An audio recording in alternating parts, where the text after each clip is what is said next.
Good afternoon from downtown Minneapolis, Minnesota. I'm Dave Borton along with Tony and Joe, and today we're looking at the use of airflow during roasting. Joe, why don't you go ahead and introduce yourself to everybody out there?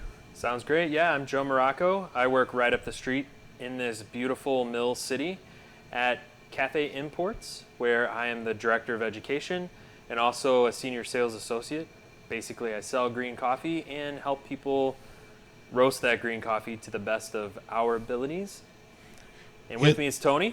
Tony? I'm the Director of Coffee at Spyhouse Coffee Roasting Company, a little bit further up the street and a couple blocks over. My primary responsibilities are running the roasting department and head green buyer.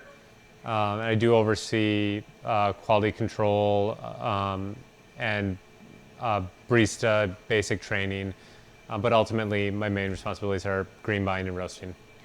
Let me fill it out for you if I can. I'm Dave Borton, Mill City Roasters, and I'm the head greens keeper here. I work with Joe and others to find the best coffee that we can offer to those that are buying our roasters and those of you now that are buying 5 pounds at a time, and we welcome those sales. A little fluff on this. Joe is just a decent all-around guy, a good baseball fan, and Go Cards, he says. And I just finished Joe's roasting course. A lot of questions came up. We discussed airflow, so we thought it would be a good topic for this month. Tony, there's probably nobody I enjoy cupping more with than Tony. Ian over at Cafe Imports is wonderful. Tony's a good compliment to him. Tony is a super taster, in my opinion. When I find about 2 flavors in there, Tony comes out with about 22, or a multiple of 11. Just a delight to cup with. So a couple of good guys. Lots of stone fruit. Stone fruit. That's always a safe giveaway, right? I believe we've got with us today 2 of the best resources in the Twin Cities, and I would say all of U.S. roasters, to help us look at airflow. When we finish roasting this month's Coffee of the Month, the Gichugu region, Kenya, Coffee of the Month. It's on the website. I love this coffee, so we'll be cupping 2 roasts that I did of it.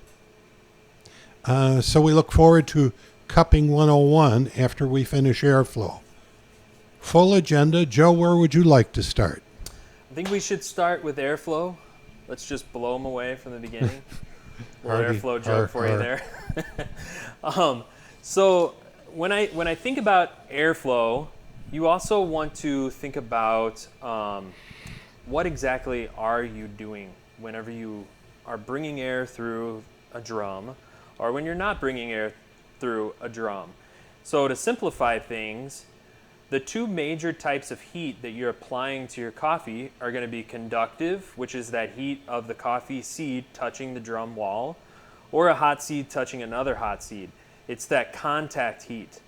Whereas air is that contact heat on a more molecular level. The molecules of air are coming into contact with the coffee. And so that kind of heat is called convection. So you're really converting your little rotating oven, our roaster, between either being a convection oven or a conduction oven. Conduction style of heating, conduction style of heating is what you do when you fry something or saute something on a pan. It's that touch. And so as you can see, if you were to take a coffee bean and just lay it on a pan, that coffee bean would only cook on that one side that's actually touching that pan. Whereas if you close the lid on that pan, let's take an egg for an analogy. Take an egg, put it on a pan, it's cooking, the underside is getting done. If I put a lid on it, that cooks the top side of that egg as well, because we now have convection. So convection can help that heat flow through your drum in an efficient way to bring heat all around the coffee. Okay? When it comes to coffee, we like conduction and we like convection, and we like them together, and sometimes we like to focus on one more than the other. Generally speaking, focusing on conduction during the first part of the roast is very helpful. Since conduction is a slower form of heat application, and it only affects the area that's touching, we can allow the coffee seeds to touch the drum, and for that heat to then start to gradually permeate through the coffee from the outside of the seed to the inside of the seed. If we put air through this drum too early, not only will it bring more heat to the coffee, but it will also start that drying process. It'll kind of jumpstart it. We'll lower the barometric pressure in the drum. So by lowering that barometric pressure, we're allowing that moisture to be more free to leave the coffee. And we like that moisture to be in the coffee in the beginning because it helps facilitate drawing that heat from the outside of the seed to the inside of the seed. If we get rid of that moisture too early, then what will happen is you'll have a layer of insulation around the core of that seed, and that heat won't be able to penetrate as efficiently as it would have before. So then you can essentially roast the outside of the coffee prior to roasting the inside of the coffee. So by playing with airflow, we can prevent some of that awkward heating, and we can facilitate even heating throughout that roast. So what I generally like to do is have more conduction in the beginning of the roast, kind of an equalizing level of conduction and convection in the middle of the roast, and then full convection as much as you can, since it is still a drum, toward the end of the roast. That full convection toward the end of the roast also helps facilitate pulling out all of the smoke that you're creating from the coffee, keeps the coffee cleaner in its flavors, and allows you to go through your chemical reactions much more efficiently, because convection is a lot more efficient way of getting that heat throughout that bed of coffee. So you're suggesting a process where Yes. you start with low, move to mid, move to high airflow. Correct. You don't set it and forget it. No, some roasters are engineered to where you have no choice but to set it and forget it. And a roaster that's engineered that way, remember, all roasters are systems. So a roaster that is engineered in that way more than likely already has airflow that is going to be moving through that bed of coffee at a general percentage that's probably a mid-range. Whereas if you have an airflow control, generally speaking, you're spreading out the range and you're choosing where your air is going to hit the coffee in that range. And every roaster is different. Beforehand, Tony roasts on a Probat 22 kilo, and Tony's talking about he's modifying his airflow so he can determine roughly what are you drawing in terms of megahertz? Yes, right now I don't remember the exact megahertz I'm putting in my motor at 45 off the top of my head, but and that's set at my high point, and I have a damper which allows me to open and close airflow and hit somewhere in the middle, but it's not super precise. But since I'm running a variable frequency drive modification on that roaster, by putting some more electronics on my control panel, like this does, I can set a more variable direct control and get more marginal specific control, and also not have to walk to the other side of the roaster to adjust my airflow, Joe which was is not talking- fun to do. Joe was talking about slight airflow at the beginning as it dries, moving to mid-range, moving to high. Same way you do it on the Probot? Definitely. Up until not too long ago, I was hesitant to play too much with airflow. I just knew something was lacking in my coffee and was doing some research, and ended up having about an hour-long conversation with Joe in his office, going through the science of bean structure and why all of that changes, and started doing some experimentations. And I was progressive in my experimentation. I experimented on coffees that, I wasn't putting out to market, wasn't putting out to my customers, to test the theories, and then began applying them, and immediately saw huge improvement on clarity, just more liveliness in the cup, much more dynamic. And I remember when I I progressively worked those applications through different coffees as we released new coffees to our customer base. And when we were in the middle of that transition, Joe and Noah actually came by, stopped in our shop. We were doing a staff cupping, and I had them come through and taste the table really quickly. And I pointed out the few that had that adjustment on it, and Joe, coffee to coffee definitely saw much more lively poppiness. Couldn't find much information out there on it, could you, Tony? No, I mean, airflow is tricky because it's hard to measure. I mean, our roasters are not designed with, airflow measurement devices that we actually know, how many miles per hour we're putting airflow, out of an exhaust system or anything like that. So it's, there are tricks. There's the lighter match trick that a lot of people use to find minimum airflow, but you really have to see what it's doing on your equipment, and you have to experiment. It's scary to experiment. I mean, you are using product that you have paid for on experimentation, but we didn't start roasting without experimenting in the first place. Very good. So we've talked about you both roast with an approach towards slight airflow at the beginning in the phase. Mid-phase, you're up to about 50% of the relative capacity you want to use. And at the end of the roast, you're moving up to full 100% of the capacity you'd like to use. Not necessarily the capacity that the machine offers. Joe's been roasting on ours, and the highest we want to use is about 60% of the machine's capacity. So when we're talking today, let's keep in mind that the process is uniform, one roaster to another, but the settings are not. Yeah, that's exactly right. Some roasters, when you have the airflow completely shut off, they're still pulling at about 20%.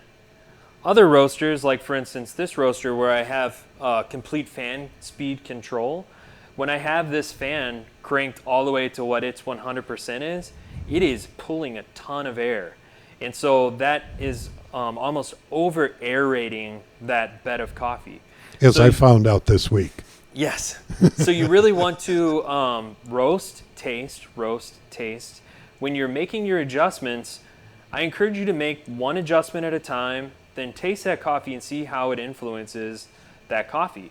Another thing that I will add, and this is my personal approach to roasting, I will always get to whatever that 100% is for airflow. I will always get to that mark, and I will always get to that mark prior to first crack.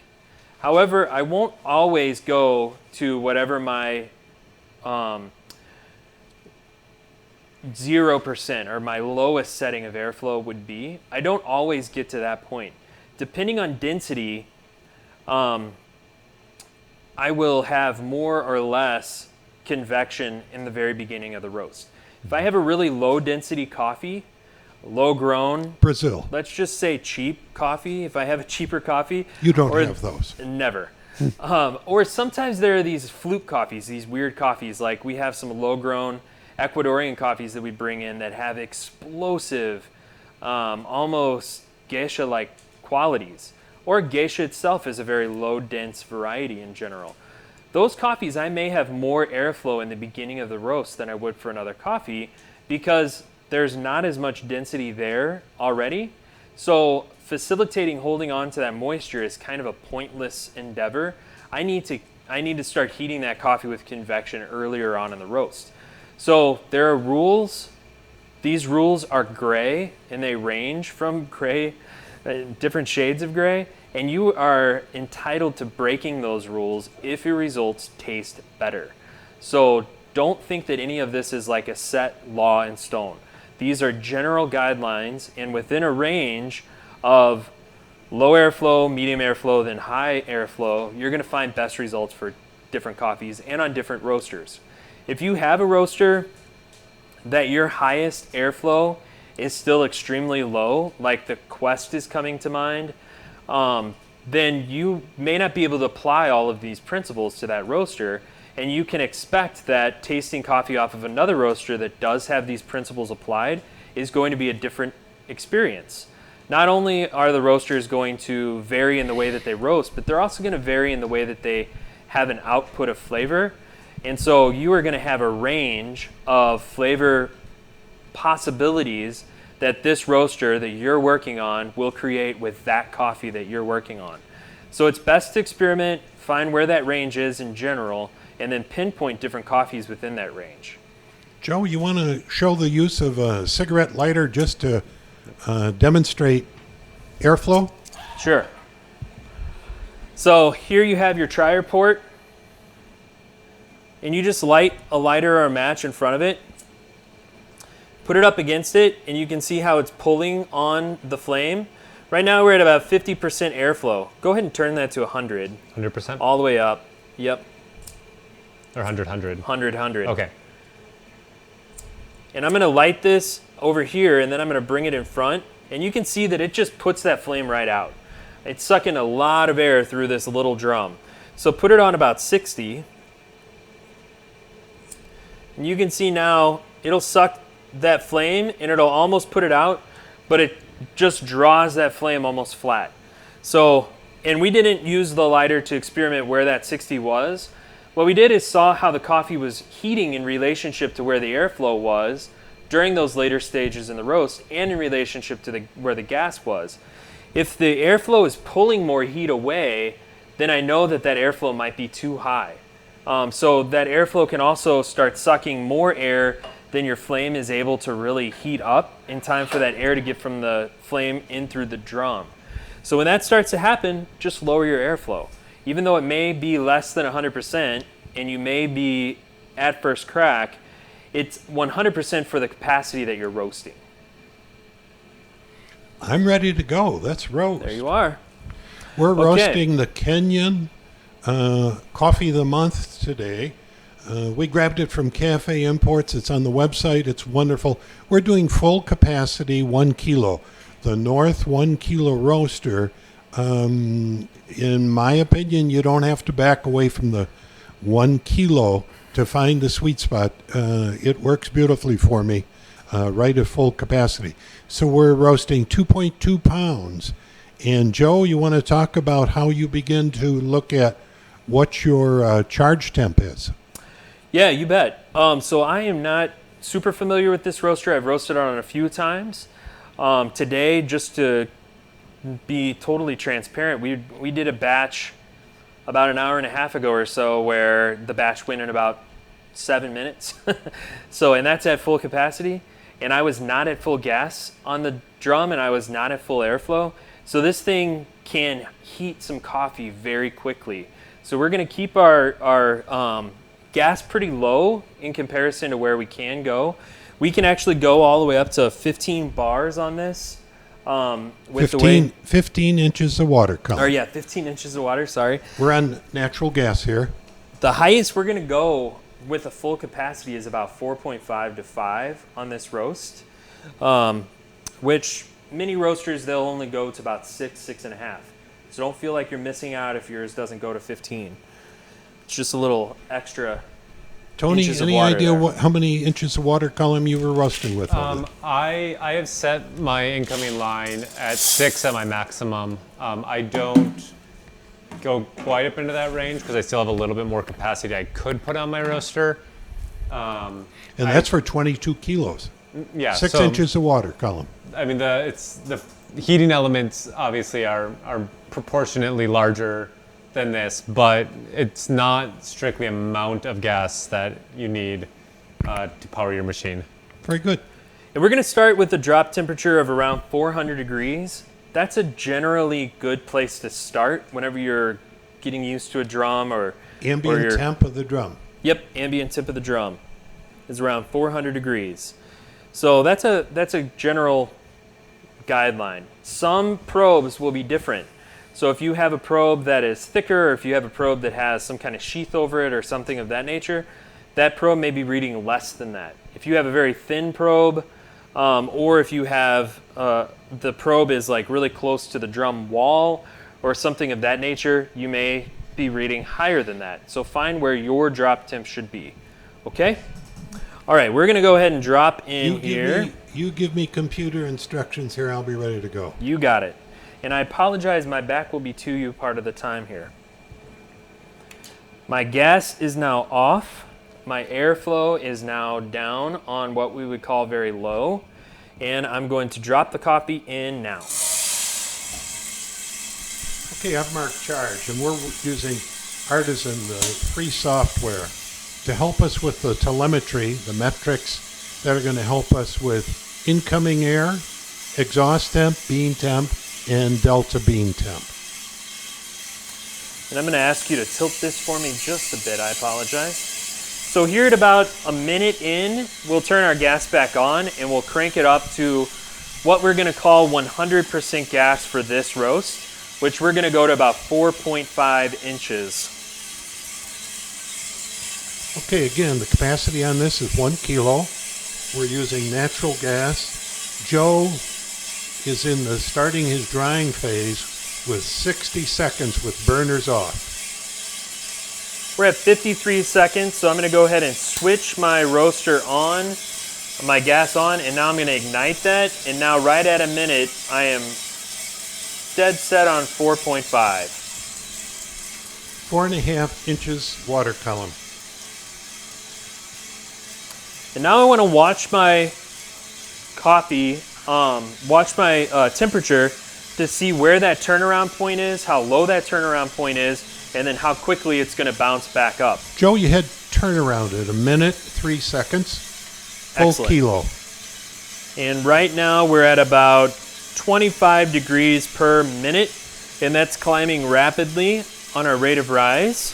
Joe's got the air, for those of you that roast on the north, at a setting of about 20. That is his low airflow setting. If we go much lower than that, then our airflow turns completely off. We do want to have this breathing a bit. Can you see it? Yep. So we're at 2 minutes. Our rate of rise right now is about 46 degrees per minute, which is fast. So I'm going to go ahead and slow that down a little bit. I'm going to drop my gas down to about 4. We're at about 50 degrees per minute currently. And Joe, as we're waiting for it to call the drying phase, what do you call drying in your opinion? So all the way up to the point where you are actually changing the molecular structure within that coffee, that would be the drying phase. That's called the endothermic phase or stage, and that's just basically absorbing heat. The simple reaction for absorbing heat is that you're off-putting H2O. So that steam that's rising up off the coffee results in what we call the drying stage. You can smell the coffee is changing from that aroma of cut grass, which would be like wet grass, to the aroma of hay, which would be like dried grass. It's the same exact reaction that goes on when you simply cut grass and it sits in the sun and dries for a few days. We're just condensing that down to a few minutes. Okay, so now we stabilize that rate of rise a little bit more. It's back down to 45 degrees per minute. We're allowing that to continue to climb up. I'm going to check my coffee. We're at about 3.5 minutes, and I'm starting to see just a little bit of yellowing or paling on the edges of the coffee, but we're not quite to yellow. At this stage, I know that I've lost moisture on the outside layer of that coffee because I can actually see the color change. And when I smell that coffee, I can smell aroma of both grass and hay kind of mixing in together. Your goal here has been to get the internal part of the bean to the same temp as the outside. Yes. Is that correct? That's the similarly. way. Tony, is that the same way you go after it? Definitely. You can take beans that are roasted, crack them in half, look down the middle, and you can see a color gradation. The more universal that is, the more universally you've roasted that coffee. If you see a large color difference, if you're really dark on the surface, really light on the inside, it means you have roasted the outside more than the inside. Because of that, you're going to see extraction issues. You're going to have, because you have different densities and therefore different solubilities. So you can actually get both overdeveloped, over-roasted, and underdeveloped, under-roasted tastes in the same bean because you have treated the two, you've hit both extremes by not properly transferring energy. Okay, Joe just called yellowing, and that's right at 4 minutes and 55 seconds. And so No now, green hues left in that bean, right?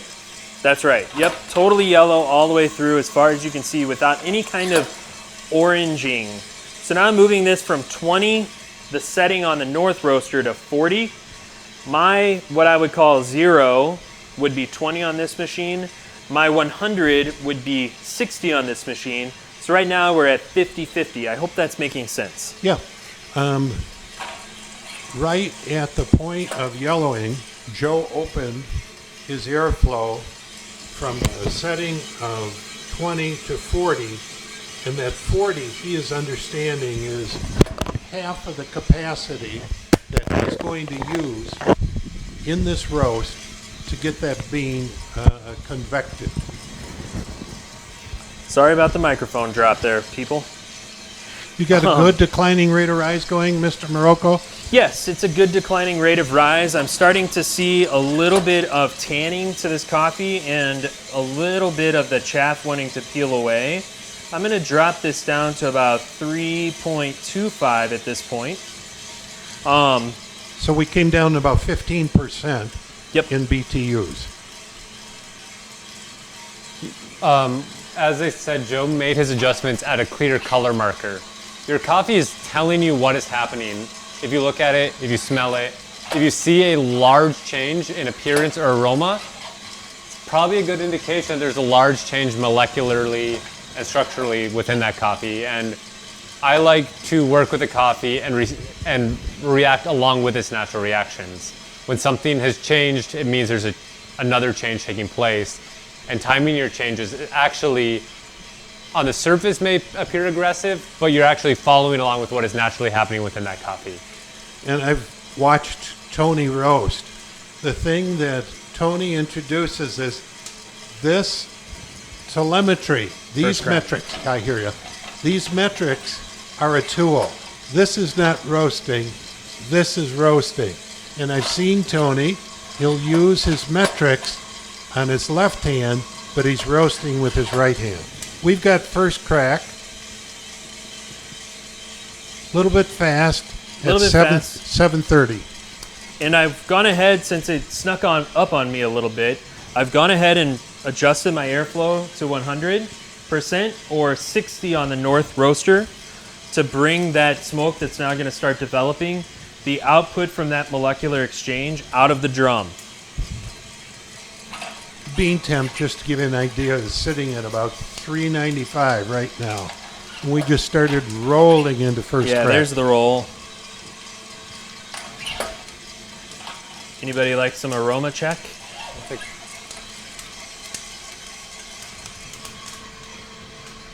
And with the aroma of the coffee, you know, a lot of roasters really are looking for a really intense aromatic experience here.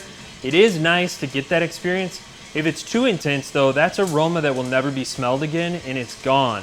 If it's too generic, if there's not a lot going on, then you're not going through those chemical reactions like you should, and you're probably baking the coffee. So you want a nice expression of aroma without it being overpowering, because you want to keep as much of that in the coffee as possible, but you also want to create that. Joe, I'll be posting this roasting profile to both our website and to the Home Barista thread. Guys are very concerned about that precipitous drop during first crack and then the flick afterwards. You want to speak to it? Sure. Which right now, I'll be very honest with you, we've kind of flatlined a little bit more than I would want to. But if you think about that curve that's cascading downward, I guess for you it'd be this way. If it's coming down, if I spray in a little cool air or cooler air in through my tryer hole, if I were to inject another readable, sorry, I'm going to pay close attention to both here. If I'm going to inject another influencer to my probe, then I'm going to bring my gas down to 1.5. Then what I'm doing is changing the law of averages within that system. It now has a new element that it's reading on that average. And that's what's happening during first crack. I'm not putting cooler air in, but that cooler gas that's being created on the inside of the coffee is being expelled all at once. And so that will create drag on the speed at which your temperature is rising. So we're getting a false metric? You're getting a false metric in that you'll have a little, I don't want to call it a flick at the end, but you'll have a line that would be flat, but it has a divot that's out of it. Now, if after that divot is out of it, you see a little flick that's higher than the general trend, that's a negative because you're taking on a lot more heat than you were originally. And that's why you tooled it back on the gas. That's right. And so additionally, I'm going to shut this off now. It may seem like a small factor because you are measuring the surface of the beans we're with gonna bean drop. probe, but that outside influence is actually coming from the beans themselves by giving off that steam. So it may seem minor, but it's coming directly from the surface of the beans. So that's why it gets red so quickly.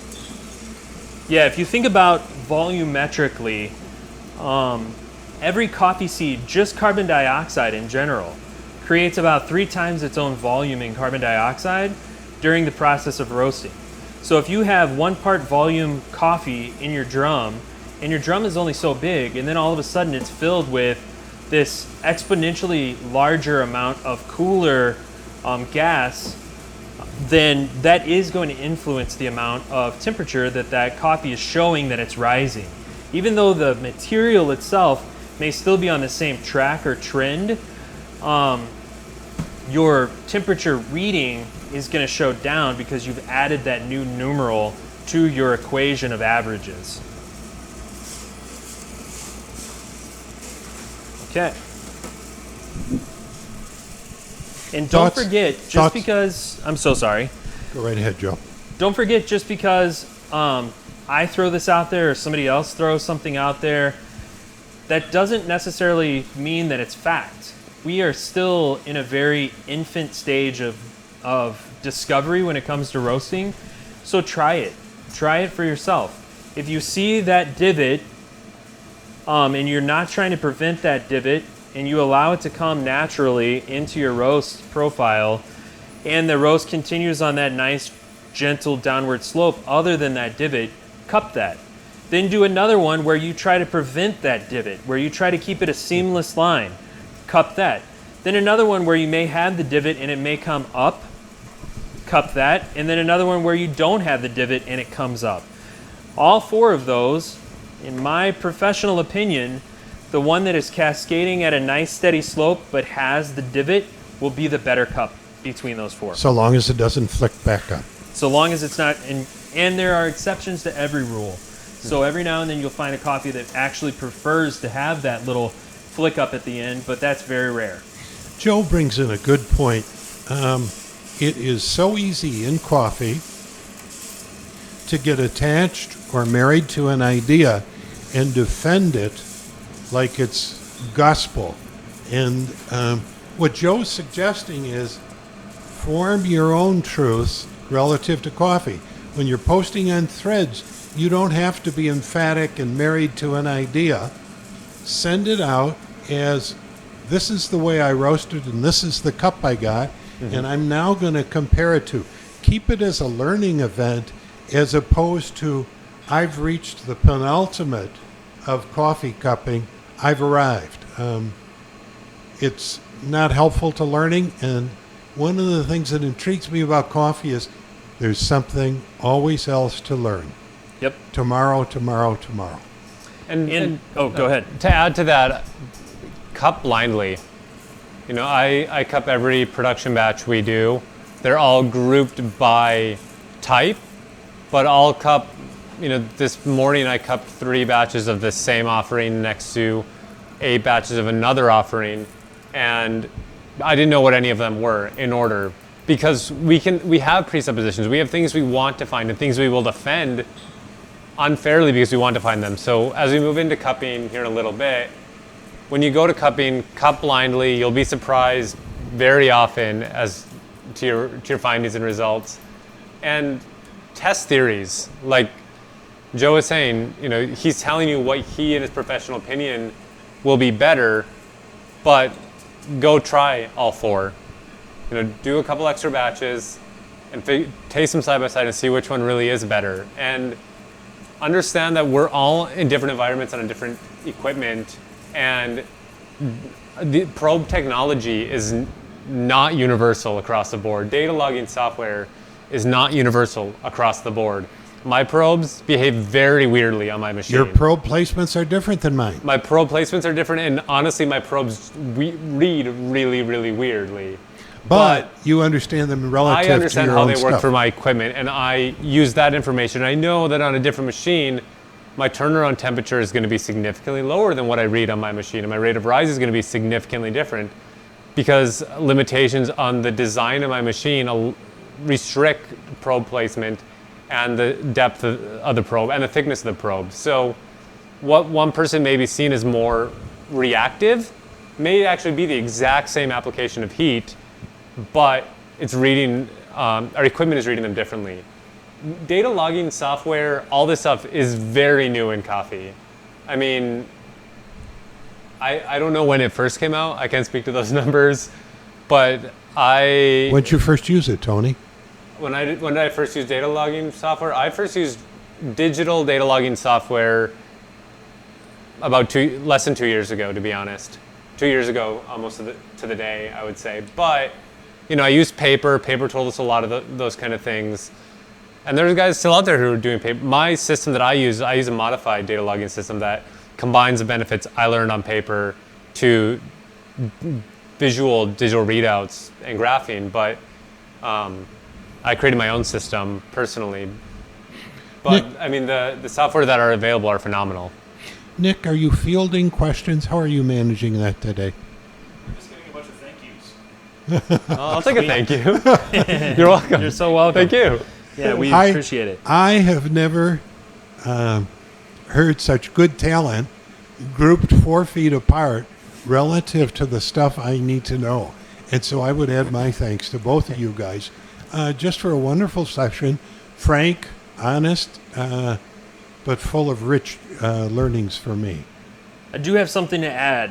It's a Here it cautionary comes. tale. Here it comes. So to make an analogy, think about baking cookies, okay? If you're a baker and you're baking cookies, if you want to nail the best chocolate chip cookie in the world, sure, you're going to go to your oven and you're going to try all these different settings, all of these different airflow on your convection ovens. You're going to line up 100 different cookies and you're going to cup through or taste through all of those different cookies, and you're going to have the minutia detail lined up of how those cookies taste in reference to the other cookies. Whereas you may have somebody walk in that's just like, I'll take them all, I don't even care, because these are chocolate chip cookies. So that's the beauty too of specialty coffee, is that we have excellent roasting machines or ovens, and we have excellent product that we can roast. And our interpretation of that product is going to be different every day, and from roaster to roaster, from individual to individual. But at the end of the day, we're baking cookies. And if we get so caught up in the minute details of which cookie between 10 tastes best, then we're missing the forest for the trees. So at the end of the day, there is a point where you just say, this is delicious, and I'm willing to serve this. Even though it may incrementally get better, if you get too caught up in the details, you're going to get taken away from the passion that you have for the product. So keep that in mind.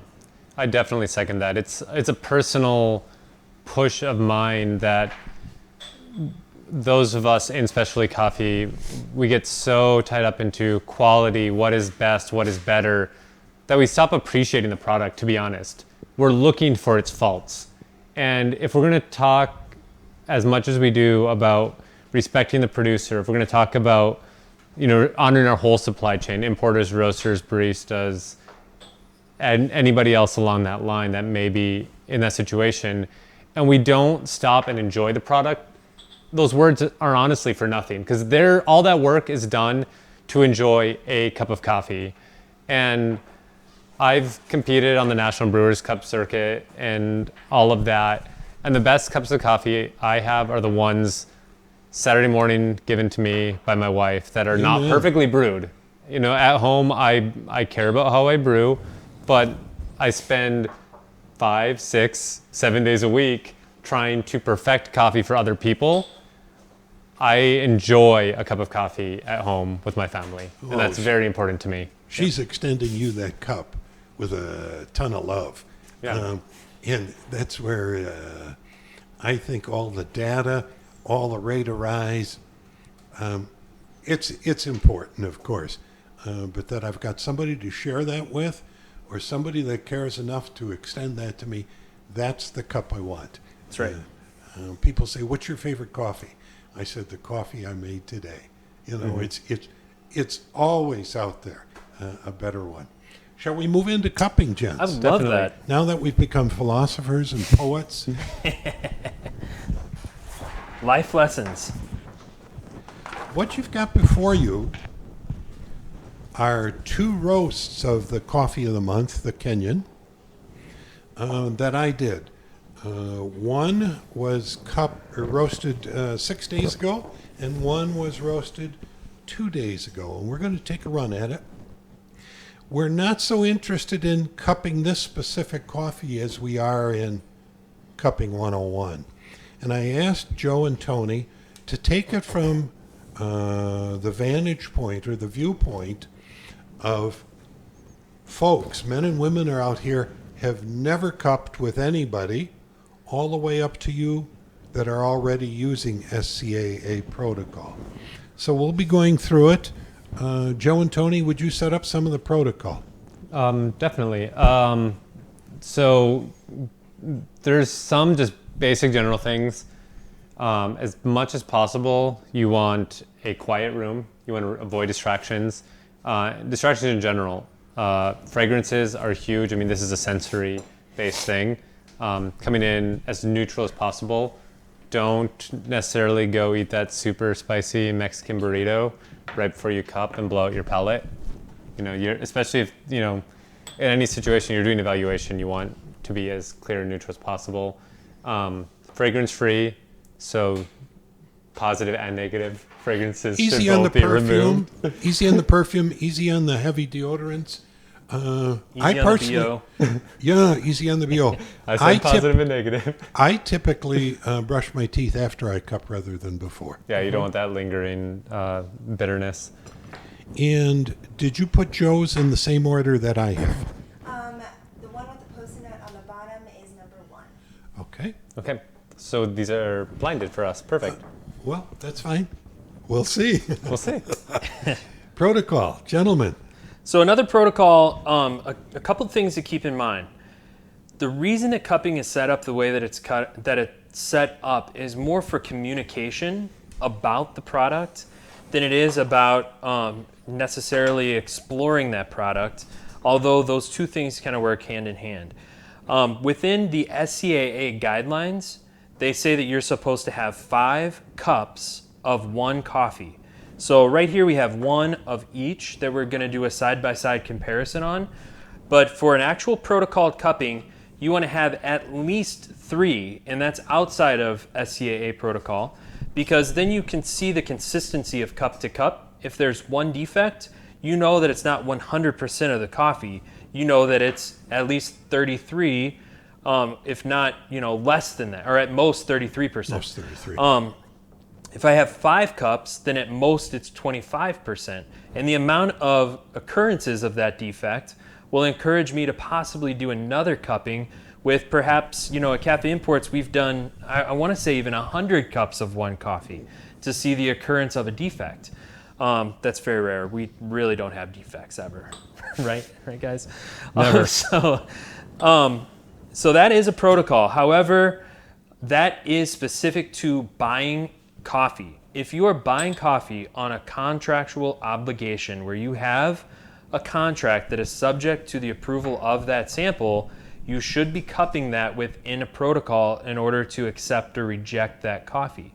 So that's a very specific guideline. However, when it comes to you evaluating a coffee that's your coffee, you've bought it. Now you need to decide how to roast it.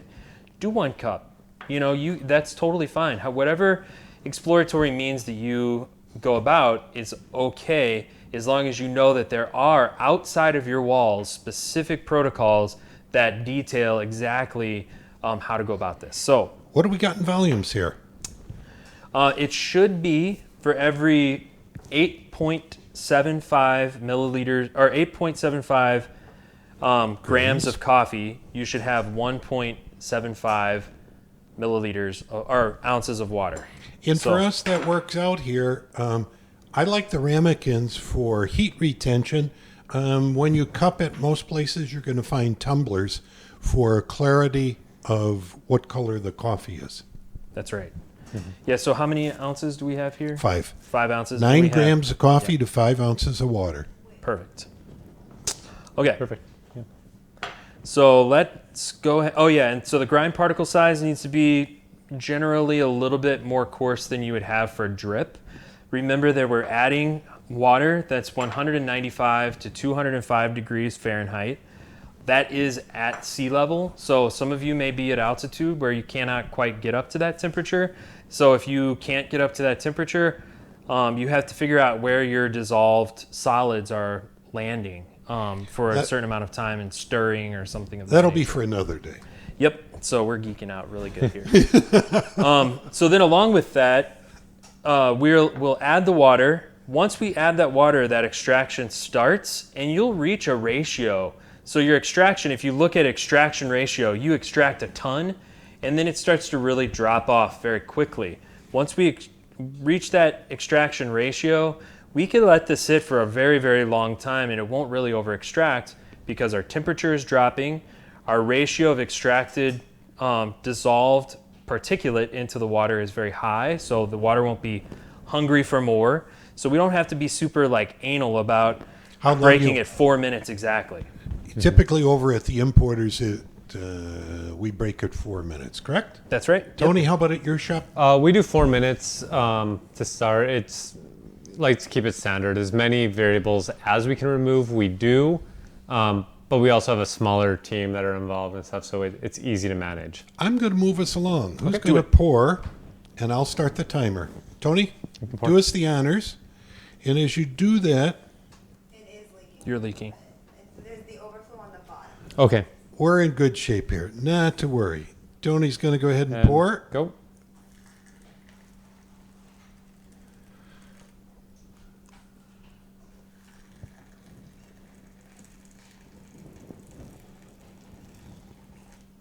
And if you really want to geek out, you also need, oh, thank you, sir. You also need to make sure that your water is of quality. If your water is not proper, then you're not going to dissolve your soluble material in the same way that somebody else is going to dissolve it. Here we use Chippewa Springs water, Chippewa Falls, Wisconsin. You can move your cups over a little bit. Just wanna... At Cafe Imports, we have an RO system, and we test the water parts per million every morning. And we make adjustments as we need to you're stay geeky within today. our range. Huh? What'd you have in your cereal this morning? You're welcome. While Joe is going to talk about breaking in a bit, Tony, how do you use cupping over there, the different ways? We're on a 3-minute steep yet, gents. For cupping, today alone we started the day with a production roast, quality assurance cupping, cupped every batch comparatively, make sure everything met specs and looked for any potential improvements. After that, we went into a buying table immediately. And then this afternoon, there was a staff education cupping, so that allowed us to taste coffees along a row. And on top of that, we cup with customers, potential like sales cuppings or with customers. It's a great way for us to show our portfolio of coffees along a panel so people can see them comparatively side by side. So let's review those. On any given week, you probably take the same coffee you roasted last week and roast it to see, is that coffee changing with humidity age, so on and so forth. That's a production or a quality assurance. And what can we do differently, or are we right on track? Yep. Then you're doing it, you're going to a greens table and determining what greens you're going to buy. Third one, you're using it for staff education so that your baristas better understand the coffees that are in your portfolio and working with your public. And then the fourth is to demonstrate to a potential customer the kinds of quality that you've got to show them. Exactly. Very good. 4 different end results of cupping. So our protocols slightly shift on each of those based on their purposes. And as Joe was saying before, know your protocols, know your specs. Go read the SCA handbook on cupping. It's easily accessible through their website. Know the rules. There are spaces where you can adjust them to fit your needs, but know your rules in the first place, because cupping as a group, it's so important to be a conscientious cupper. In not being in other people's way as you're working around a table, not disrupting them, allowing them to focus on a high level, Joe's level as an importer, me as a roaster, sales, looking to buy from a importer. We're making contracts that are of very high value off of sometimes a few minutes with these coffees. So don't screw up at the cupping table. That's the moral of that story. Take it seriously. Know the rules and know how to be conscious and consider the other people around you. If you're going to adjust things for where you're at, that's fine, but know the rules for when you're with a group to come back. Today we're going to be audible. We're going to go through this whole thing aloud. But one of the protocols that Tony's calling for is you got dead silence. You'll hear people slurping, but you won't hear them saying, boy, that's bright, that's a grapefruit, or this is a fruit bomb, so on and so forth. People reserve judgment until everybody's had a chance. Joe, that 4-minute magic mark is up. There it is. So what's that tell us? So that tells us it's time to give this a stir. We call this portion breaking the crust.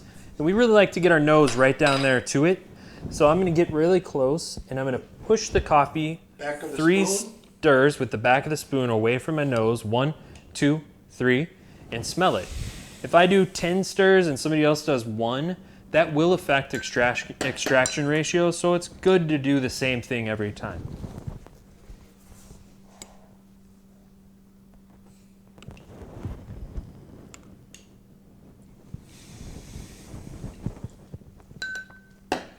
Cupping spoon is bigger than a soup spoon.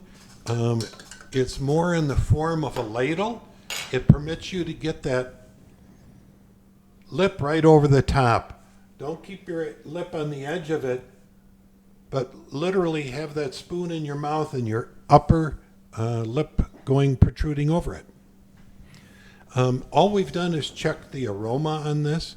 Fragrance is dry. We skipped that because Serena was doing that in the background. But we've worked over the fragrance on the aroma on the wet coffees. Typically, I've found there's one aroma right there with the heavy oils, and then I'll catch lighter oils coming 12 to 18 inches away from my nose. So we have all this foamy stuff on top that's full of Scum. gas. It doesn't taste good. Let me get it out of the way. So the easiest way is take 2 spoons, keep them touching, and then use bring 1 spoon a little bit further forward and just use it to scrape the other one onto it. And then rinse in the rinse cup so you don't bring those gases and oils from one cup into another. He's got 1 spoon behind the other. They're spooning. If it takes you more than 1 pass, it's No, all right. I'm not. I do this many, many times. So together, back of the cup, bring it toward you, Here. and then Here's just your water cup. tuck one under the other. Dump it out and rinse. And keep at the surface. Going too deep, you're going to agitate those grounds again, and you're going to create more agitation, which is going to create more extraction. I got a bad hand, so I'm going to ask Joe to do mine if he would, You please. got it.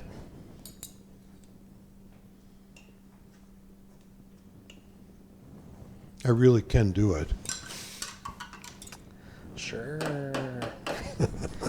Yeah, and if you want to know why we're taking off this foam, I sometimes get the question, why don't you taste that since it's part of the coffee? Just taste it and see. That'll be your answer to your puzzle, right? That's right.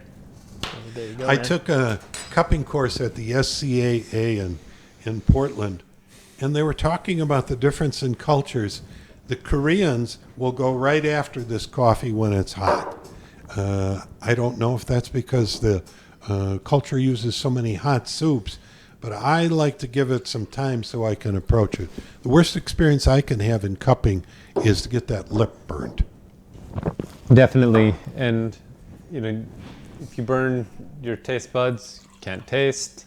And as you get older, you stop growing new taste buds. You can do irrevocable damage. Just like brain cells, I want to hang on to all the taste buds I have. Thanks, Joe. You're welcome. Your body also tastes best closer to your own body temperature. I like to remind coworkers when we're talking about this of think of that dish that you hated to eat as a child and you let get colder and colder and colder because you hated to eat it, and it just got worse and worse and worse because you're tasting more and more of what you don't like. That was most of my mother's cooking. Yeah. My mom's a good cook. Thanks, That's Mom. for my family. My mom's a good cook, but there are pictures of me in tears over peas. Peas, yeah. Canned peas were just terrible. And Mother used to put tuna and canned peas together, and I'd say, what we're having? She says, oh, your favorite. And she knew I didn't like it, over toast. Wow. Horrible. Mom's no longer with us, so I'm safe in saying that. So as Joe said before, one of the big things of cupping is communication. The reason that the standards exist they're universal. They're applicable in any situation. The same process you go through cupping, in your kitchen, in your dining room, in your lab, if you happen to have one, at an importer's lab, at a mill in country, at a farm in some cases, are the exact same standards or should be applications of the same standards. The one deviation I've made, I don't do cupping roasts. Cupping roast typically will get through first crack and you drop it. With mine, these are probably 417, 420 and drop. Mm-hmm. More like a City Plus. 215 after first crack. So, Joe, when you dig into these coffees, what are you looking for? I'm looking for nothing. I'm just going to try to have no preconceived notions, and I'm just going to let the coffee talk to me.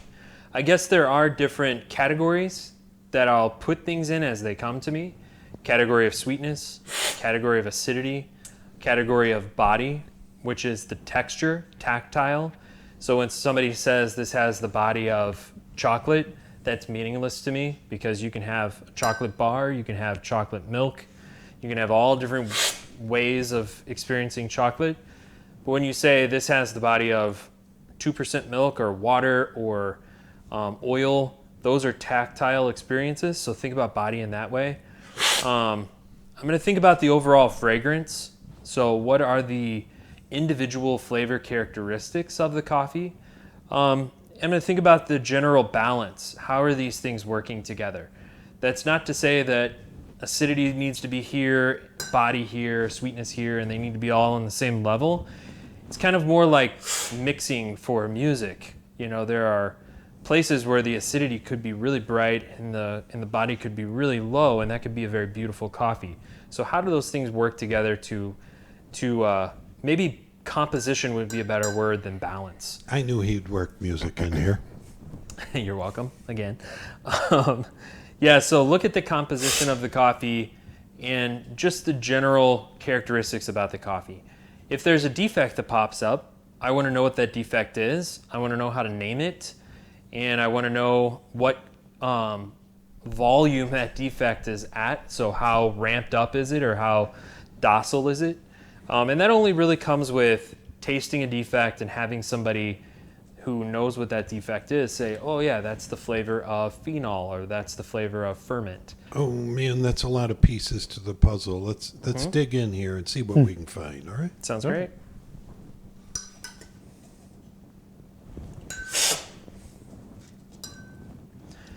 I like to either wear an apron or keep a cup because there's always a little drip at the bottom of your spoon.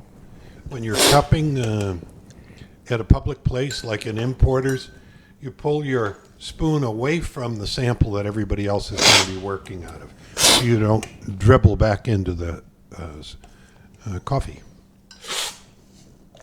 The setting is unique in that we each have our own set. Normally, it would be sets of samples, and we would work around a table. So we're all would be sharing samples together. So there would be 10 different coffees in threesomes that we would all go after, one after another, as opposed to the private setup we have here.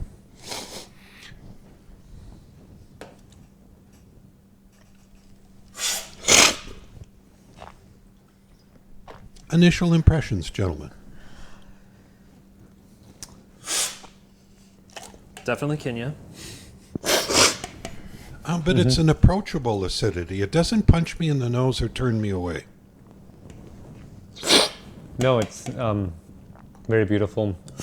Pretty high sweetness. High sweetness, Tony said. I find it very similar to kind of raw sugar sweetness. Very like pure, not really mineral nature to it, but it's not a overly complicated sweetness.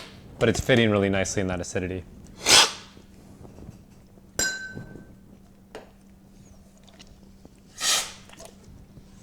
The acidity is vibrant. A lot of that electricity that you feel in your mouth. Acidity is that thing that excites your salivary glands, so you'll feel that tingling sensation in your jaw or on the sides of your mouth here. Underneath your tongue, you'll just feel that tingling. And why are you interested in acidity? Is that something that supports the rest of the cup? It is. It's kind of like adding salt to a steak or something of that nature. It livens the experience up and adds a depth of interest to the cup. However, acidity is not necessarily the one key thing that you look for in a coffee. It does, as an importer, mean that coffee was picked ripe, it was processed correctly, and it has maintained its quality throughout transport, and it was grown really high, and it's a good variety, it's a good species of coffee, and that it sets the roaster up for a lot more success at a lot larger range of roasting, and sets the roaster up for that coffee to have more longevity as a green. We all have different algorithms, and I know in the way my mind works, as a greens buyer, as a cupper, as somebody that sits with a cup of coffee, acidity is often the first thing that comes to my mind. Keep in mind when you're after a Brazil or an Indonesian like a Sumatran, you may not find a lot of acidity. And that doesn't make it a bad coffee. That just makes it a Brazil or a Sumatran. We're not specifically looking at intensity. Intensity is something that is noted, but if you're going to use the SAA score sheet, you are rating the quality of that acidity or body. You can have something be low body and be good. You can have something be really high body and be good. Intensity and quality are not good. You can have very high intensity, very low quality. And one of the things to keep in mind, true. and I think Joe and I discussed it at another session, was you got to pay attention to the quality of the coffee versus your own personal preferences. I can tell you right now, I'm not a big fan of Kenyans, and so I've got to be alert to that bias so that I don't score this coffee down because I don't like Kenyans. It can be a smashing, superb Kenyan, and that's what I need to evaluate as opposed to my personal preference. And I can tell you I like this Kenyan. This one is approachable to me. It opens up for me. It's not that grapefruit bomb that's in my face like some Kenyans have. Yeah, definitely Sugar is the all-star athlete on this team of Kenyan Cup. The sugar is super smooth, rich in its flavor, not in its texture. That's a different thing. Okay, so let's move on to flavors. What are we catching in this cup? Starting out with the acidity, because it is a very dominant feature in this coffee. It is a Kenyan. I'm seeing a lot of, I'm gonna call you called before, and I'm gonna say a lot of stone fruit, brighter, more on the citrusy end, ripe apricot, some underripe peach, very, very bright. Nectarine. Yes. Yep. I'm getting a lot of apple, just really crisp. Serena and I bought this coffee, and we had cinnamon. Joe talks about apple. We had cinnamon, clove, and then I put on the cupping notes apple butter. That's what I get out of it immediately. Yeah, I definitely can see that. I like really fruity coffees, so I like this coffee a lot. There's a nice lingering aftertaste of slightly bitter sweet chocolate that is a good complement to those other notes. I see that spice that you mentioned before in there. A soft cinnamon. It's not like harsh, right? And it's kind of like delicately dancing in there. It's not overpoweringly spicy by any means, but you kind of, especially even drawing in, you get that little bit of that tingliness you get from almost those red hot Christmas candies. Nice. Grandma had those too. How about body or mouthfeel? What are you finding? So my mouthfeel varies quite a bit from one cup to the other. I don't know which cup is which from each of us, but my second cup here is a little softer in its body Same expression. Here. More round and clean finish, just really smooth. Whereas my first cup, on a flavor note, I get a little touch of paper, and I get a little bit of a dryness on the tongue. It's round up front, but then as it finishes, my tongue gets very dry, a little bit of drying there. And I get a little saltiness from this cup, which is indication to me that this one may have been a little bit baked on this cup here. Yeah, we were talking about that before Joe came over. There was one of these had a 2-minute plateau where that declining rate of rise just sat at about 13 for 2 minutes, and I couldn't get it to move. The second cup has that feature that a lot of people refer to as juiciness, which is really more of you salivating, wanting more. It's an attribute of both the acidity and the sweetness working together with that clean finish that whets your appetite. A juiciness is your desire for that coffee. So this one has that input. I do have a burnt bean in this particular cup, and that is lending itself to a little bit of a char in the aftertaste. Every now and then your roaster will just throw out a burnt bean, and you'll see that because those grounds will just float and they're completely black. You don't really get a lot of extraction from a very burnt bean because there's not a lot left to extract, but it may lace just a touch of a carbon-like flavor, like a char flavor. I've watched Tony, as the beans are in the cooling tray, stand there and pick and look and pick and look. I mean, he's all over that cooling tray like a hawk. If you Cup can't a tell, bowl of Quakers, and then you'll find out why. if you can't tell, he's into grooming. So we call that grooming the roast.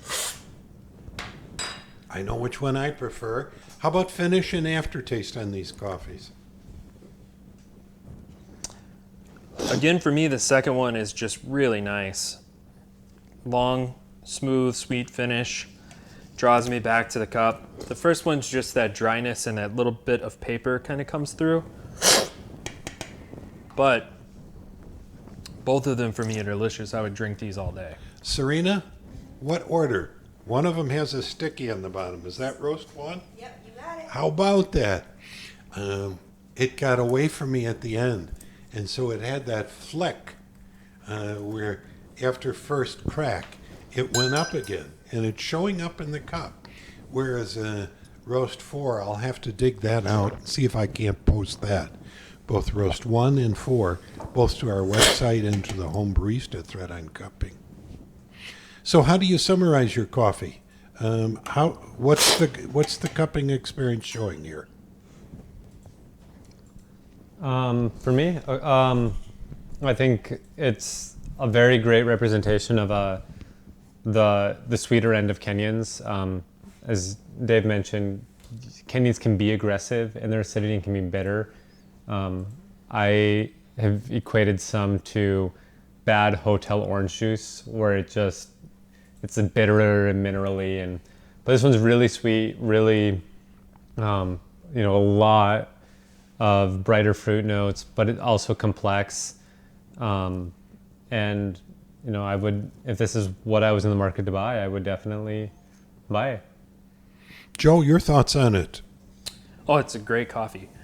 This is a little bit darker roast than we would typically cup at.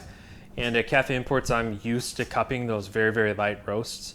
So to taste that sweetness developed in it and still have that acidity coming through, supporting that sweetness is really exciting. Also, the little bit of toasty notes that you get from that roast are adding new dimension that you normally wouldn't get.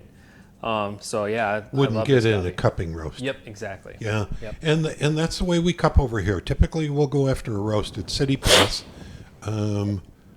I find personally I can evaluate a buy or a decision that I want to make on a coffee much better with going after it with a couple of roasts like this, and seeing how the roast is impacted in the cup by the very things Joe was talking about. So I'm going to wrap it up. I'm going to talk about next month, October. We're trying to have venues that run the last week of the month. Next month is going to be roasting defects. Joe is going to have to bring over samples because I don't have any defects over here. I'll have to whip those up for you. All right.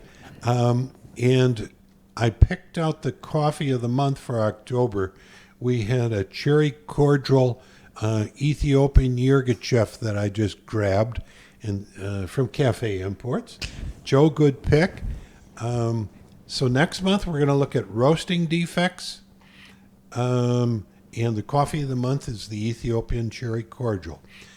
Big thanks to both Tony from Spyhouse Coffee here in the Twin Cities and Joe at Cafe Imports on the proper use of airflow. There's a lot of meat in this. Take your time, review it again, and then the basics to Cupping 101. Gentlemen, any wrapping up thoughts? Can I plug something real fast? Absolutely. Is that possible? So there's a guy named Norbert Niederhauser that is coming to the Twin Cities to do an event. I haven't got everything wrapped up and posted and everything yet, but he's going to be over at Cafe Imports on October 28th. We'll get times and things like that. If you're interested in you're in the area around then, that's going to be a really great conversation. We're going to do a Q&A with him. Is he a roaster, a grower? He owns, well, I don't know if he's the full owner, but he's one of the guys from Cropster. So he is an expert on profiles and profile development, charting your roast and why. You can ask him questions about that, but you can also ask about that product in general. I know that there's a lot of different products out there, so it's a good opportunity to... Two thoughts. Guys, if you need any information on places to stay when you come to the Twin Cities or things to see, give a yell to either Joe or myself. Likewise, if you've got questions that you'd like asked of Norbert and you can't make it, please email Yeah, that would be fantastic. to either Joe or me. Tony, any concluding thoughts, my friend? Not really. It was fun to be out here. It's good to have you. Thank you. And so we thank you for all the generous use of your time that you're willing to share some time with us. Thanks, and see you next month. Bye. Woohoo! Spyhouse rocks.